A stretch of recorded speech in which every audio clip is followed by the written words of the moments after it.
So this is the captain's next project boat, and this was supposed to be a Caribbean or Bertram flybridge, but try as we might, we just could not fall in love with them.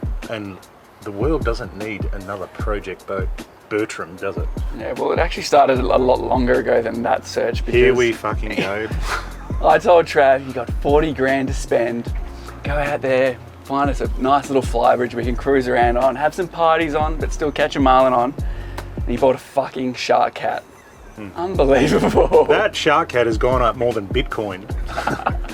That's because you run a story of shark cat and every issue. That's the secret to the captain's superannuation plan. Buy a shitter, tell everyone it's wonderful, bang, portfolio improved. Now that theory would work if you would ever let us sell a project boat. Anyway, we've come to this, which is a 26 Blackwatch. How did we find it? Well, as you're saying, we looked at the Caribbeans, looked at the Bertrams, and we couldn't get excited about it. And then we were just cruising around, I think we were on boat sales, and Short Marine actually had this cool little Blackwatch popper, had a little wave breaker, teak gunnels. It just looked different to the rest of those cruisers. So I think about a week later we were down here and dusted off the old storm covers, went for a run, and I think, what happened on that little faithful first run we had? Well, yeah, we popped the covers off, and first thing, this teak gunnels and padded coamings, and like, where has this been all our life? Let's go for a run. Putt out and starts awesome. V8 350 Mercruiser, the 383 stroker motor with 50 hours. I don't think the boys knew it. It was so fresh. Okay, Ryan, open her up, and all of nothing. The cruising outspeed was our top speed, and Ryan's like, no worries, we'll sort it out, boys. We'll give it a bit of a clean, give it a bit of a service. It'll be sweet. So we committed. Yeah. So we gave Ryan 70 grand for this baby. It was pretty rough shape. There was cobwebs all through it. The inside stunk of mold. The upholstery was shit. Old carpet, and it was green with the water sitting on top of it. So we said 70 grand, we'll take it, but just need to give it a little bit of a spruce up for us. And that's when our Blackwatch journey began. So there's work to be done now. Jack disappears. So we give it a slip, then put it back on the water. So we go from about, I'm gonna say 10 to 12 knots to maybe 17 or 18 knots. And some of the mechanics are okay with that. I'm like, no way.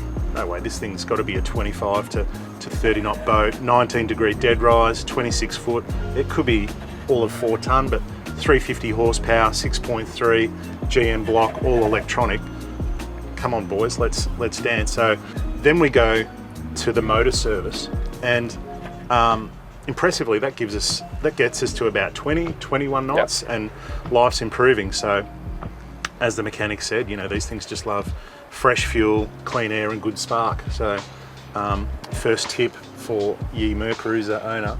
So we're at about 21 knots, and then we're like, okay, props. Prop man comes in. Let's go. So long story short, we've gone from 21-inch prop to a 19-inch prop, but still not pulling max revs and not getting any more speed.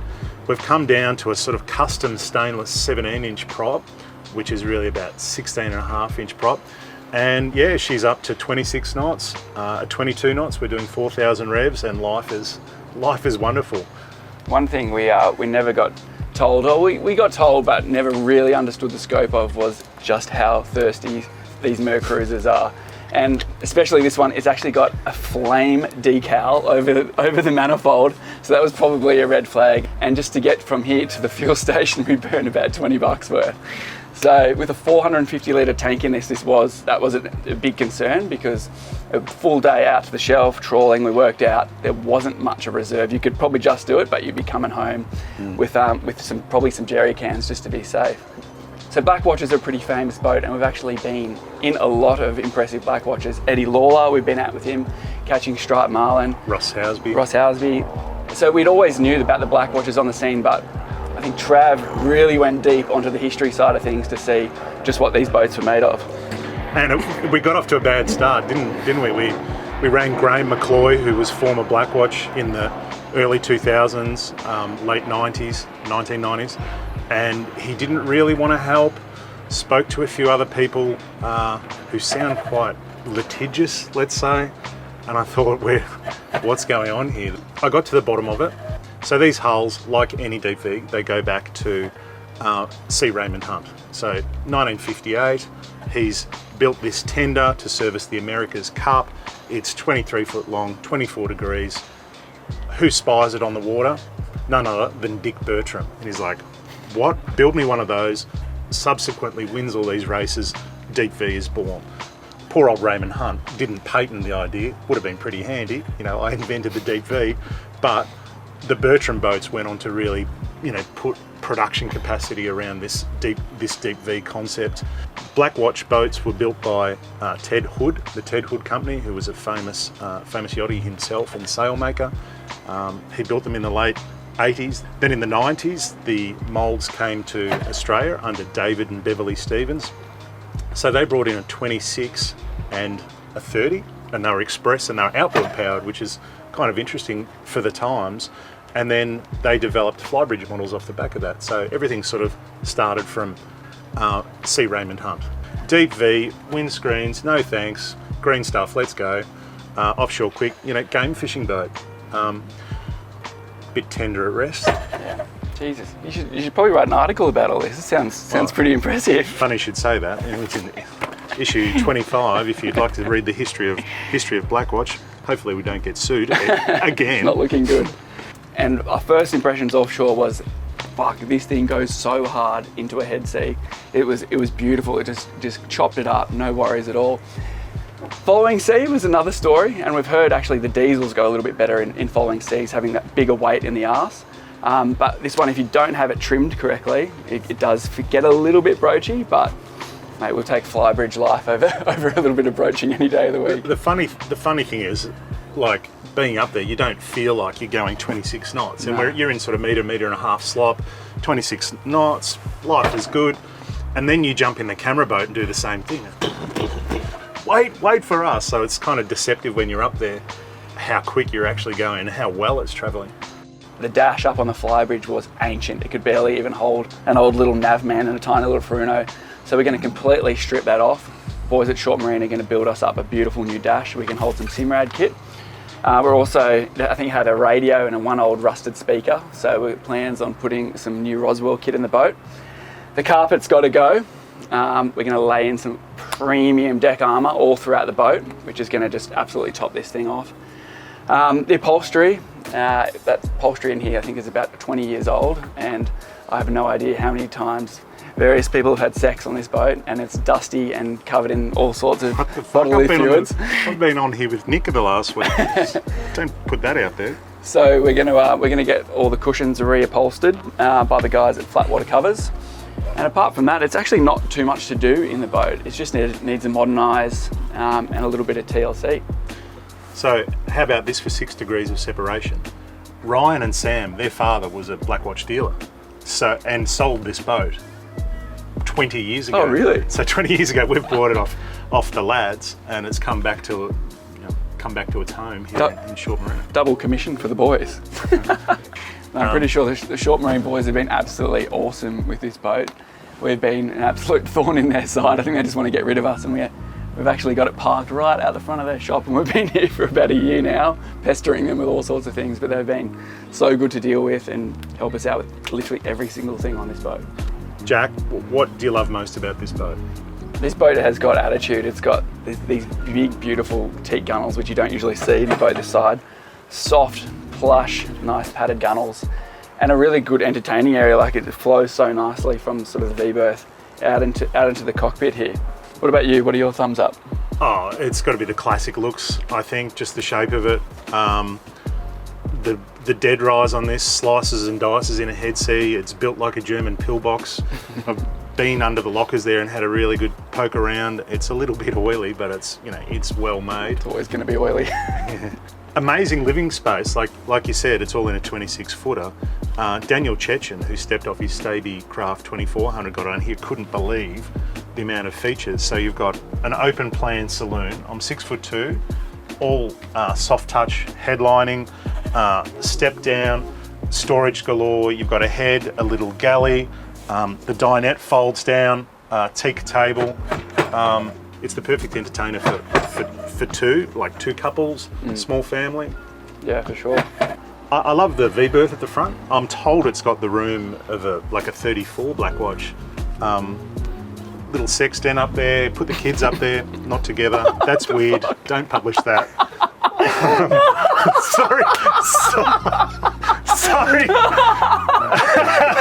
Jesus Christ. We're not going to lie to you though, she's not the perfect boat. Is there such thing as the perfect boat? Yes, Shark Cat, but we won't go into that. Downside, I think her biggest flaw is her tenderness. So much weight up top, she really gets a wobble on, and we've even discussed potentially one day maybe outboards on the back, Seakeeper in the belly. I think that would just make this boat a whole nother beast. all the Blackwatch enthusiasts just spewed into their lunch. One of the biggest challenges, or sort of scariest part of jumping into this Blackwatch 26 was a whole nother bunch of systems which we're going to have to learn. Me and Trav are both sort of trailer boat guys. We've always just said, turn the key, trim the engine down, and off you go. With this, you've got inverters, you've got toilets, there's all sorts of systems you have to learn. And probably the biggest one of those challenges was the shitter. Where does it go? What happened? Not that one. There it is. So we learned pretty quickly there's a valve where you can put all of the waste, you should say, into a holding tank, and then get it plumbed out. But there's also a special feature which just shoots it overboard in this big mist of burley, which has become our favourite feature when we're fishing offshore. There's no way we would open that and let it out in the marina, is there, Jack? No way. Another big letdown on this boat would have to be the lack of bait tank. This thing is literally built to be a sports fishing boat, and having no live bait tank, it just kills us. We've dabbled with a few ideas. We used the big esky here on the starboard side as a live bait tank, ended up with a bunch of saltwater land in the kitchen, so that was stricken from the record. And now we've got a big esky which we run at the moment. We've put the deck wash in until we can figure out a better solution, but a massive oversight.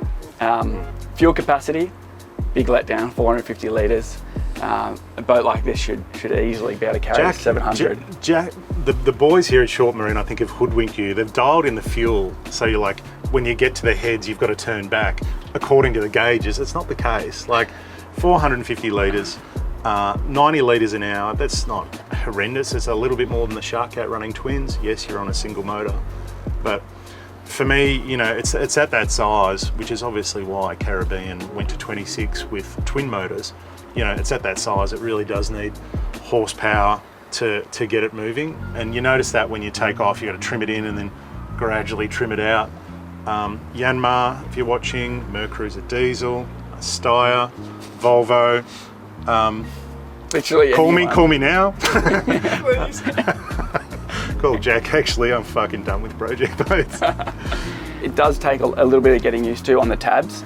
Saw Trav when he first jumped up there working the tabs, he nose it all the way down, this thing was doing these ones, and then it overcorrected, come back again, so it does take a little bit getting used to, and you're on the tabs a lot, just trying to dial in the ride. But once you've found the sweet spot, it punches so hard. What do you think about the ride? Well, don't listen to me, listen to the late, great David Lockwood, boating journo. This is what he said about the 26.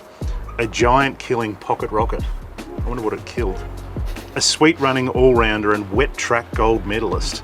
With 19 degrees of dead rise, the Blackwatch 26 is the sharpest of all Blackwatch hulls.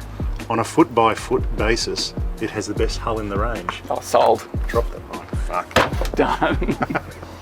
The downside for me is that it's in Sydney and I'm not. Not that I want to be in Sydney because I'm on the south coast, but look, it's a perfect Sydney boat. I just need to book it well ahead with Jack. So that's pretty much this Blackwatch in a nutshell. We love our 26, and over the next, I think, 5 videos, 5 magazines, there's going to be all the detailing, the air servicing on the stern drive, the electronics fit out, the deck armour. It's just going to be wild watching this thing come together. Chad's been trying to figure out a way to put this thing on a trailer, so when I go to America for a few months, he can take it down to Eden. Look, trailer manufacturers, if you're looking to showcase the capabilities of your 4-ton trailers, come and talk to me. 5-ton trailers, I think. Yeah. If you see us on the water, don't come over. Yeah. If you see the boat on the water, don't come over because Jack is sleeping up in the V-berth. No, come over, bring a beer. I'll take all the free beers you want to give.